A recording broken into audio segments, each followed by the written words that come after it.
ጭር እንዳለ ጆሮ ጸጉራቸው ይቆም። በሰላም አራተኛ ባክ ስማ፣ ዛሬ ጀምሮ ልክ እንደ ቅድስት ጋሽ እንድትለኝ ነው የምፈልገው። እኔ እልሃለሁ፣ ችግር የለውም። ይሄን እኮ ሲደላ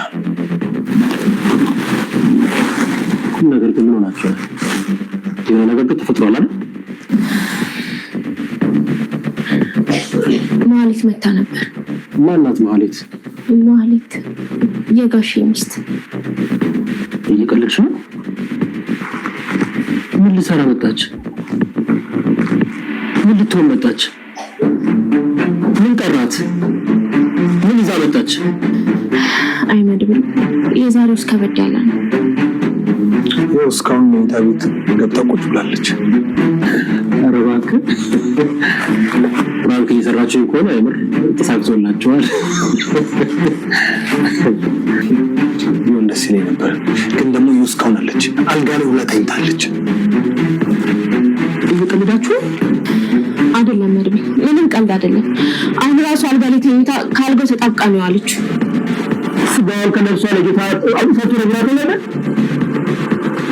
ህይወትን ሲሆን ያደረገችበት ሴት ቤት ገብታ በጣም ስትል ምን ሆነሃል አንተ? እኔ መድብል ሰላም ጋይስ፣ እንዴት ናችሁ? እንደምን አላችሁ? በያላችሁበት ሰላማችሁ ይብዛ።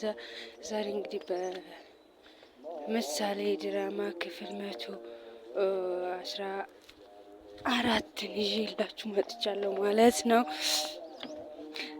እንግዲህ በባለፈው ክፍል እንዳየ ነው እንትና ማነው ስሟች ማህሌት ከቤት ከነ መድብል ቤት መታ ነበረ።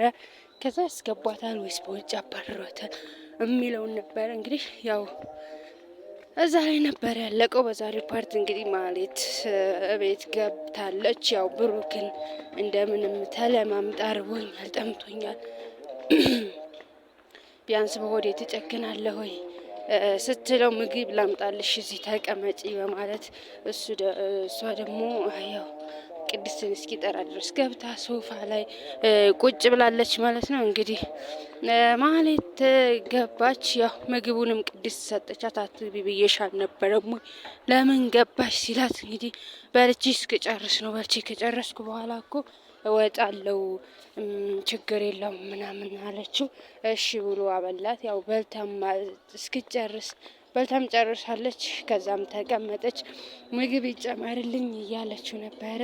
ያው ከሌለ ሰርቼ ላምጣና ልጨምርላት እያለችው ነበረ ቅድስት። እንግዲህ ያው ሌላ ጣጣዋን ነው ያመጣችው። ያው ምግብ እርቧታል። ያው በብር ብሏት ነበረ፣ እምቢ ብለዋለች።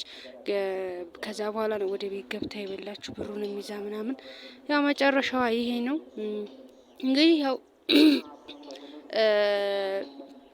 እንደዛ እያሉ ያው የድሮውን ታሪክ ሁሉ ያሳለፉት ምናምን እየነገራት ነበር። አንቺ ህይወት ያጥፊነሽ፣ እንደዚህ ለምን ታረጊያለሽ? ካሳለፍሽ ህይወት ለምን ተማርሽ ሲላት፣ ያው በሰዎች እወድሃለሁ ቢሉ የውሸት እንደሆነ የቀልድ እንደሆነ የሆነ እንትን ሲደርስብህ የሆነ ችግር ሲደርስብህ የወደዱ ሰዎች እንደሚከዱህ እና በሰው ላይ መጥፎ አለማረግን ነው የተማርኩት ምናምን ስትለው፣ እሱ ደግሞ ያው እንግዲህ ይህንን መማርሽም አንድ ጥሩ ነገር ነው። ስለዚህ ከዚህ በኋላ ከስተትሽ ተማሪ። ግን እኔና ያንቺ ነገር ያኔ ድሮ ነው የሞትሽው። ማህሌት የምትባይ ሴትዮ አላቅም፣ አታቂኝም፣ አላቀሽም ብሏታል ማለት ነው። ያው እንግዲህ ሌላው ያው በስተመጨረሻ ያው ቤት ገባች። ቤት ገብታም ያው ጭራሽ ሄዳ መኝታ ክፍል ገብታለች ማለት ነው። መኝታ ክፍል ስትገባ ሂዳ ቁጭ ብላለች። ያረከኝ አርገኝ፣ ሬሳዬ ከዚህ ቤት ይወጣል እንጂ እኔ ከዚህ ቤት ህይወቴ እያለ አይወጣም ብለዋለች ማለት ነው። እንግዲህ ህይወትሽ እያለ ካልወጣሽ ገላለሁ ብሎ ተገለገለ መድብል ማለት ነው። ጎትቼ ነው ምጥልሽ፣ ሬሳሽን ቢሆን አወጣሻለሁ ብላት። ያው እሷ ያው የዝናን ተግባራዊ ለማድረግ ነው። የዝናን ተግባር አሁንም ከተንኮሏ ወደ ኋላ አትልም። በመልካም ነገር ቢሆን እኮ ችግር የለውም። ሲጀመር በመልካም ነገርም ቢሆን በምንም ቢሆን እሷ አሁን በኋላ የሚያምናት ሰው የለም። በምንም ልታታላቸው አትሞክርም። ተምረዋል ካለፈው እንትናቸው ማለት ነው። እና ያው እንግዲህ ቅድስት ገልግላ መድብል ሲመጣ እንትን እንድትል እንዲያወጣት አረጋለሁ። አንተ ተው በእጅ ሰበብ ትሆንብሃለች፣ ከእስር ቤት ተመልሰ ከእስር ቤት ደግሞ መግባት ይደብራል ብላው ነው መሰለኝ እንግዲህ እሱም ትቷታል።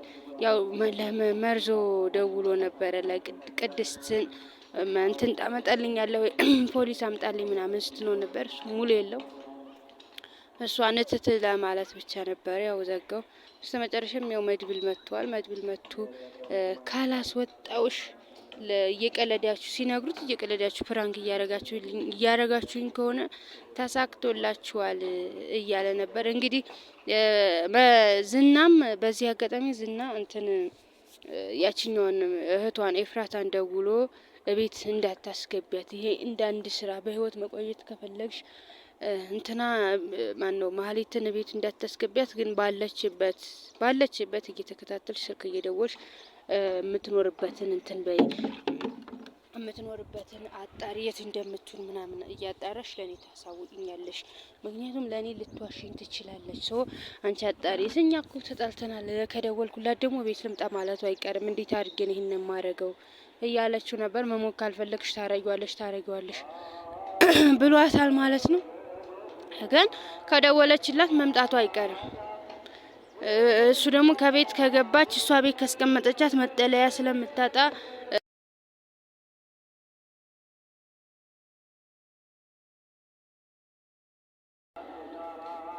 የነብሩክን ነገር ትተዋለች ብሎ ስለሚያስብ መሰለኝ እንደዛ ቤት አትምጣ እንደዚህ ምናምን ያላት። ያው እንግዲህ ያቺ አብራው የምንኖረው ልጅ ናት። እንግዲህ ካሌብ እንደሚፈልጋት ነግሮታል ማለት ነው። እሱም ያው አተራኮሳለሁ ብሎ መሽኛውን አጥቷል ማለት ነው። ብቻ ከባሩ ያኛው ደግሞ እንደሚፈልጋት ሲያቅ አበዛው አንተ አሁን ደግሞ በጣም አበዛው እያለው ነበር። ግን በገዛ ሆኖ እኔ ከሉላ ውጪ ማንም ሴት እንደማይሳካልኝ ታውቃለህ ብሎት ሲለው ያው እንደፈለገው ገብቶ መድብል ዝና እንደፈለጋት ገብቶታል። ግን ደግሞ ሲጠይቀው መልሶ እንደዚህ አይነት ነገር ሲመልስለት አይሆንም ብሎታል ማለት ነው። ስለዚህ ለእኔ ያምጣልኝ እያለው ነበረ ያው ለሱ